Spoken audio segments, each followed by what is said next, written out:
আপনারা কি জানেন জগতের সবথেকে মধুর বাঁশির সুর কেন চিরতরে স্তব্ধ হয়ে গিয়েছিল?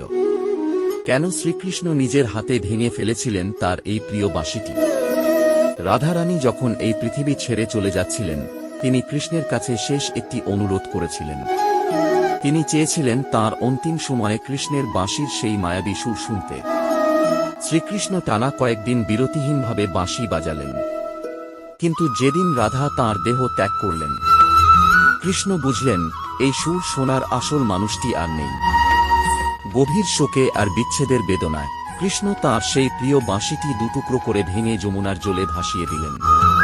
কারণ রাধা ছাড়া তাঁর জীবনের সব সুর যেন অর্থহীন হয়ে গিয়েছিল। এরপর সারা জীবনে কৃষ্ণ আর কোনোদিন বাঁশি হাতে তুলে নেননি।